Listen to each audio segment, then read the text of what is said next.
Good afternoon, more Medic 1. Today I have a ms260 STIHL chainsaw on the bench, and the engine's burned up in it, and basically we're going to go through the rebuild process of this saw. We're going to do a top end on it, and I'm going to go over what to look for before you rebuild a 2-cycle engine. A few things you want to go and make sure your carburetor's good, and make sure you don't have any air leaks through the crank seals and things like that. But anyway, let's get this thing tore down and we'll see how it turns out. First thing I'm going to do is remove the muffler. It's 2 screws on the bottom. And once you get this cover off, you'll see there's 2 more screws up under here that hold it to the engine block or the cylinder. Just go ahead and remove that. Go ahead and remove your all your covers, your air filter cover, and then your top cylinder cover. And now remove your starter housing.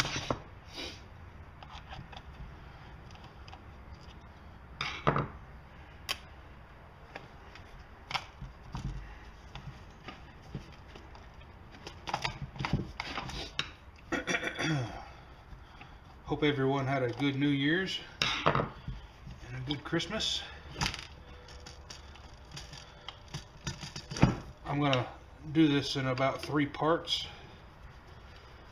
2 if we're lucky. Maybe we can get it all the parts in and rebuilt and running.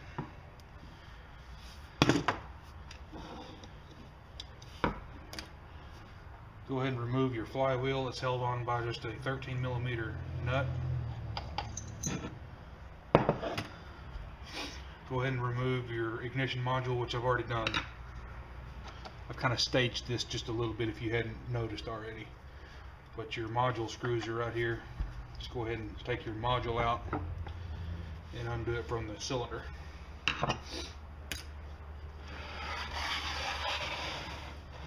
Go ahead and remove your air filter and carburetor.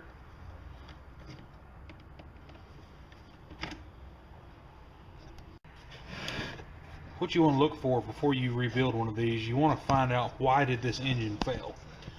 That's a good question, and a lot of people will just throw a new cylinder and piston on these saws, and they're not fixing the actual problem.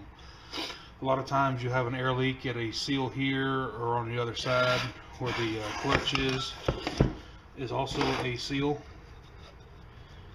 and if that leaks air, it's going to throw your air fuel mixture, your carburetor off. It's not going to idle very well, and it's probably going to overheat because it's sucking up too much air and stuff. But anyway, the only other place that it could leak air is at the cylinder base here, and also the crankcase halves here. And I'm going to order the cylinder and piston kit. It comes with all the gaskets and stuff. So let's go ahead and remove the cylinder. Well, once you remove the carburetor, you can just push the rubber intake boot through the hole, and then the cylinder will come straight up. There's 4 screws that holds it on. There's one here, on 2 on the other side. Just take it and loosen those screws.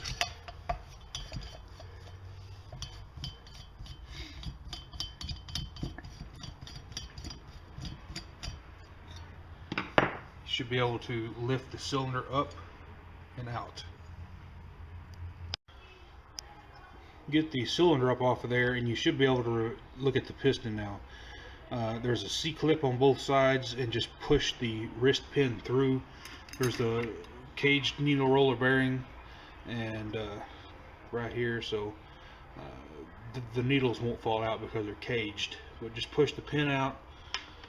I like to use a socket and a hammer sometimes, but don't force it if it won't go. You may have to heat it a little bit, but just remove the piston from the connecting rod. As you can tell,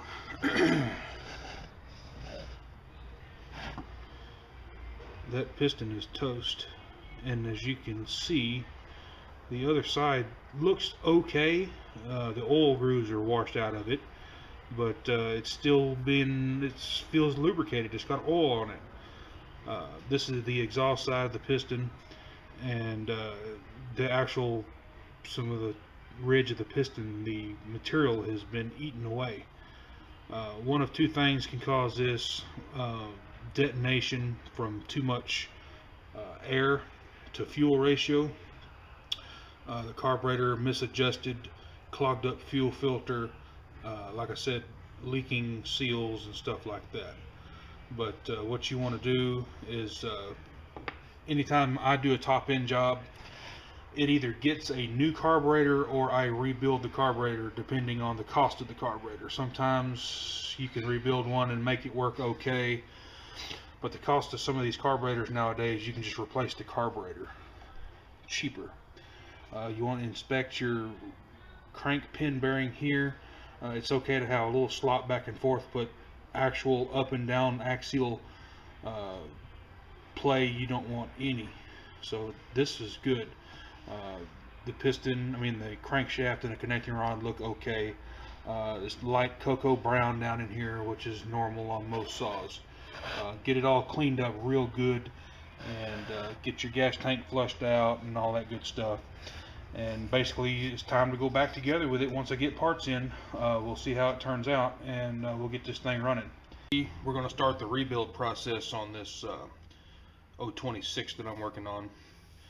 And basically what you want to do is, I like to get the piston in the cylinder at this point right now. As you can tell, you're going to have to compress the rings, but what I'm going to do next is just kind of lubricate it with some oil. I like to use the Seafoam Deep Creep.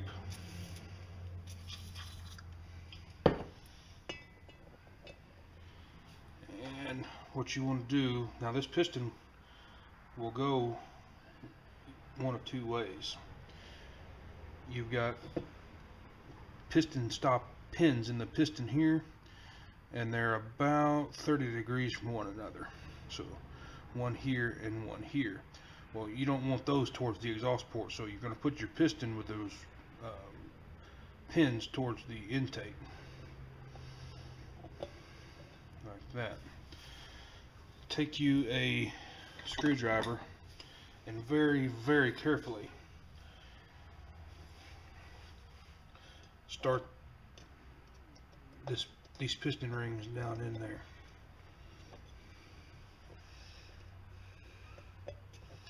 Just walk it around. Don't force nothing. If it acts like it wants to stick and act a fool, stop and start over.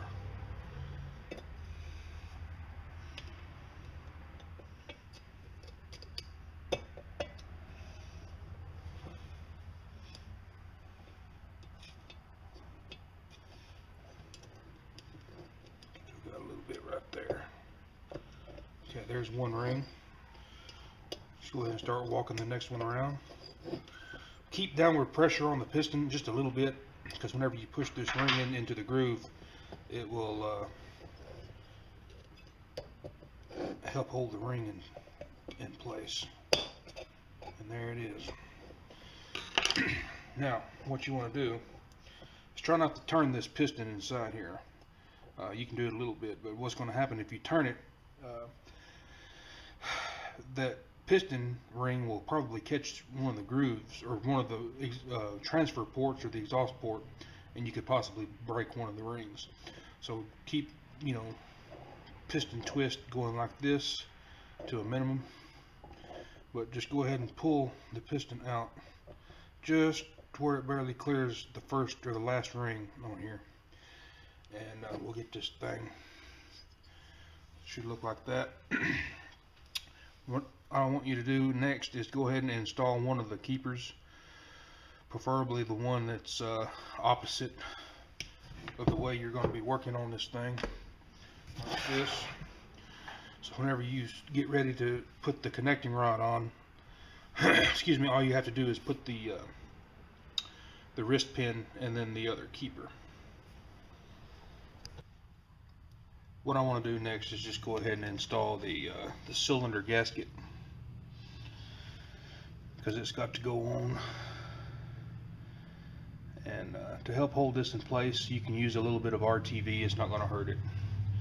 But if you're wondering what I've done here, I went ahead and replaced my crank seals.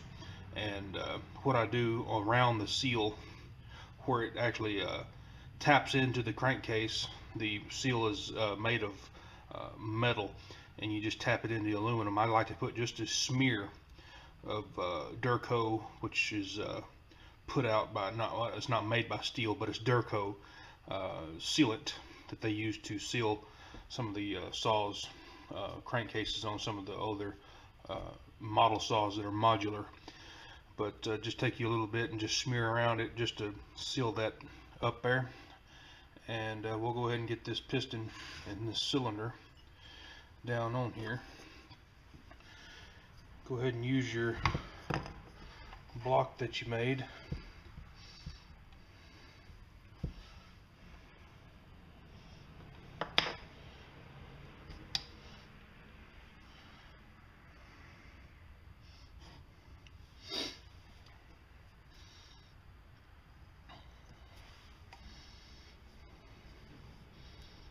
That up and kind of out of the way a little bit,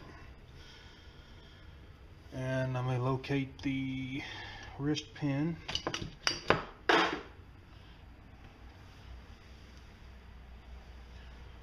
Go ahead and install your new roller bearing in the connecting rod.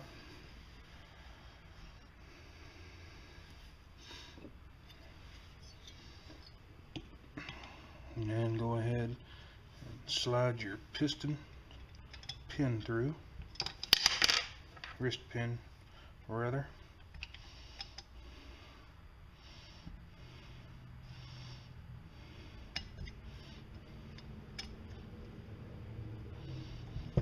Just kind of wiggle it, get it started like that.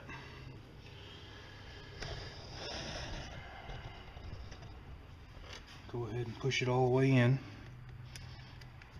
like so, and install your other G-clip. Looks like that right in there. Take a little bit of practice sometimes and to get those in there the first time, but they will fly out of there, and I have actually lost them and had to go buy some more. But get that part of it going there, and we'll get the cylinder bolted back down to the crankcase. Go ahead and start easing your piston down in your intake boot right here. Use your fingers and push it through the hole in the crankcase there, or the carburetor box, or air box as some people call it. Get that pushed through there, and we'll go ahead and bolt this cylinder back down. Always replace or check your intake boot for cracks. If it's got any cracks at all, replace it, because the saw won't run right. But go ahead and get the cylinder bolted down. Don't tighten them yet, just get them, all of them, snug down.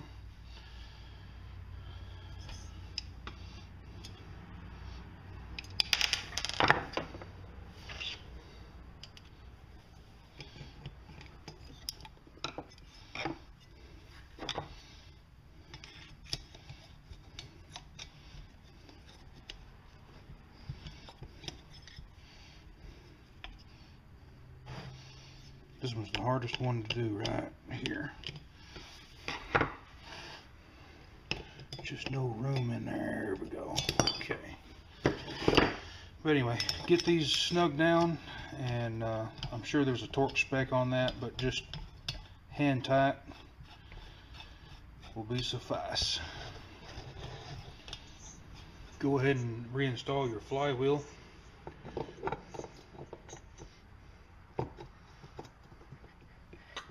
Find the key and then torque down the nut.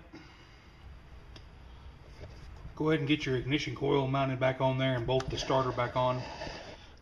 And then the next step is we're going to bolt the carburetor back on, which is held on by two 5/16 or 8mm nuts.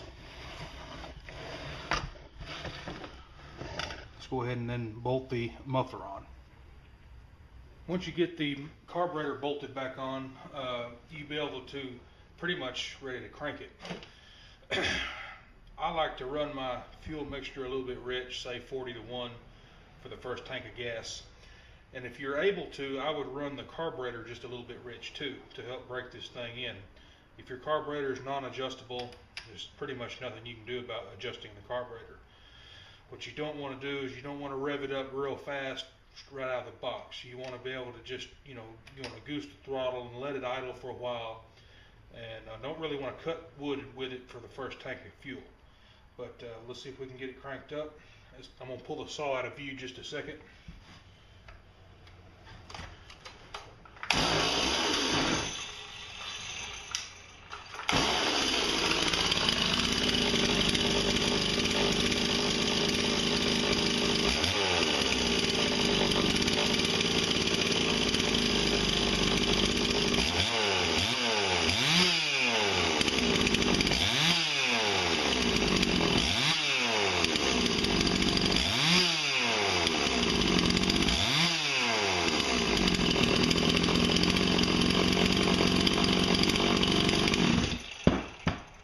I didn't rev it up full throttle. I did get it up there probably about 5,000 RPMs or so, but that's pretty much what you want to do to break one of these in. I may do a more in-depth video later, but if you have any questions on how to rebuild the top end of a STIHL ms260 or a STIHL saw in general, let me know. More Medic 1. Y'all have a great day.